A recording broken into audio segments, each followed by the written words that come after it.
ચાલો મિત્રો, વાનેચા ફેમિલી વ્લોગમાં આપનું હાર્દિક સ્વાગત છે.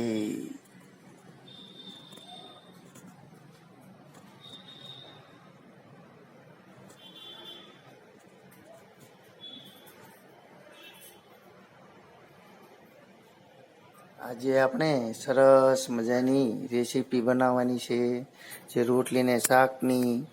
તેનું નામ છે ભીંડો અને સૂકા કાંદાનું સરસ મજાનું શાક બનાવવાનું છે.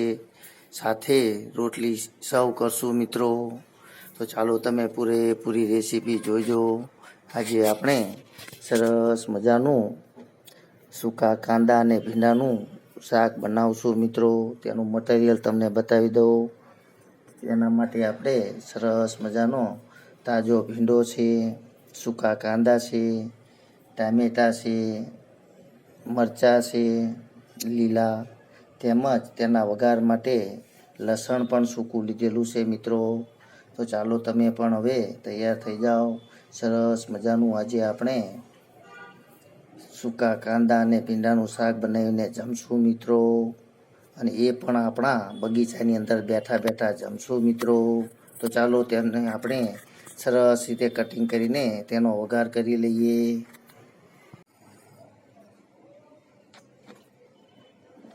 ચાલો મિત્રો, આજે આપણે સરસ મજાનું કાંદા અને ભીંડીનું શાક બનાવવાનું છે.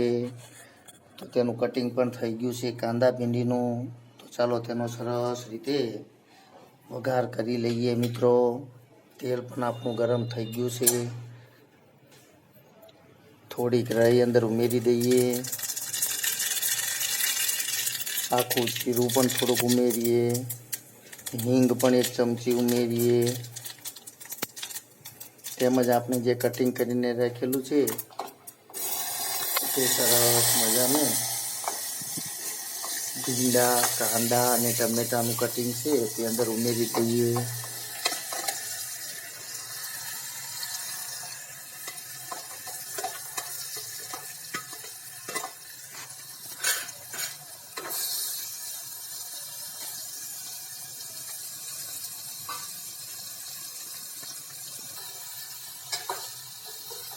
હવે આપણે તેને ધીમા તાપે સરસ રીતે પકવવાનું છે મિત્રો. થોડીક હળદર પણ ઉમેરી દઈએ. સ્વાદ પ્રમાણે મીઠું પણ ઉમેરી દઈએ.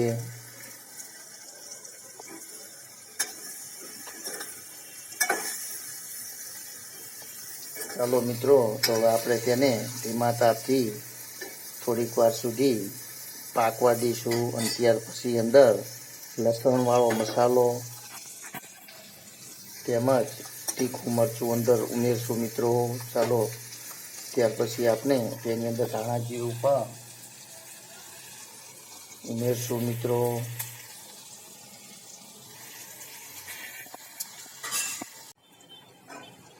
ચાલો મિત્રો, આજે આપણે સરસ મજાનું કાંદા ભીંડીનું શાક બનાવવાનું છે. તેના માટે સરસ મજાની આપણે ફુલકા રોટલી પણ તૈયાર કરી લઈએ મિત્રો, કારણ કે તેની સાથે સર્વ કરશું મિત્રો.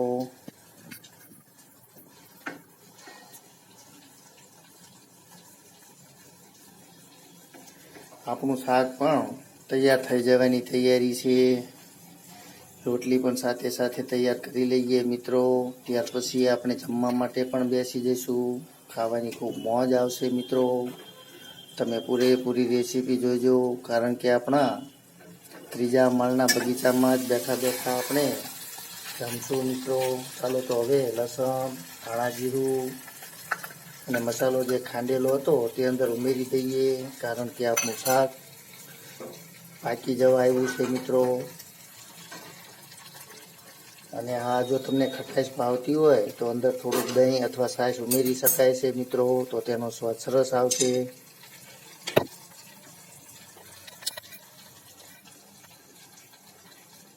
તો ચાલો હવે આપણે આપણી ફુલકા રોટલી તૈયાર કરી લઈએ.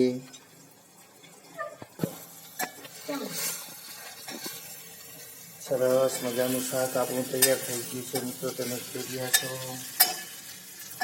તમે પણ આવું કોઈ વાર શાક બનાવીને જમજો.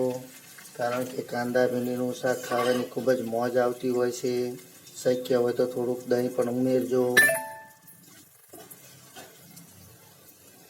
તો ચાલો આપણી હવે રોટલી પણ તૈયાર થઈ રહી છે.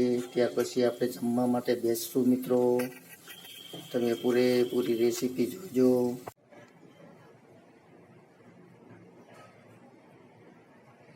ચાલો મિત્રો, તમે જોઈ રહ્યા છો સરસ મજાનું આપણું ભીંડી અને કાંદાનું શાક તૈયાર થઈ ગયું છે.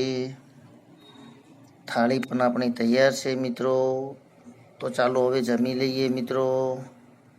આજે આપણે આપણી ઢબ પ્રમાણે 3જા માળનો જે આપણો બગીચો છે તેમાં બેસીને જમશું મિત્રો.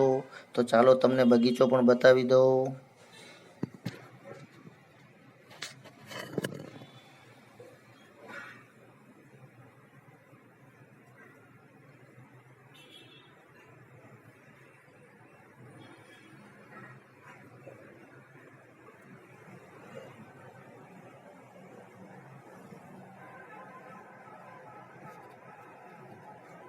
ચાલો મિત્રો, તો આપણે બગીચામાં બેસીને સરસ મજાનું આજે આપણે ભોજન કરવાનું છે મિત્રો. તમે જોઈ રહ્યા છો સરસ મજાનું ભીંડી કાંદાનું શાક પણ તૈયાર છે. શાક જોતાની સાથે જ મોઢામાં પાણી આવી જાય તેવું સરસ મજાનું ભીંડી અને કાંદાનું દહીંવાળું શાક છે મિત્રો.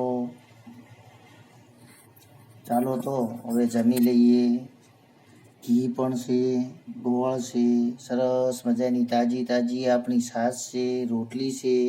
તો જમવાની શું હવે વાર છે મિત્રો. તો ચાલો જમી લઈએ. વાડીની અંદર બેઠા ખાવાની ખૂબ જ મજા આવશે. તમને પણ જો મોજ આવતી હોય તો બગીચામાં જમવા માટે પધારો મિત્રો. અને હા, જો તમને આવા વિડીયો પસંદ આવતા હોય તો અને અમને પણ મજા આવે એટલા માટે મિત્રો જરૂર આપણા વિડીયોને આગળ મોકલજો અને લાઈક કરજો, શેર કરજો અને સબસ્ક્રાઈબ કરજો મિત્રો, કે જેથી કરીને અમને પણ થોડોક ઉમંગ ચડે બીજા નવા રેસીપી બનાવવાનો અને તમને પણ જોવાની મજા આવશે મિત્રો. તો ચાલો હવે જમી લઈએ. જય યોગેશ્વર ભગવાન, જય માતાજી.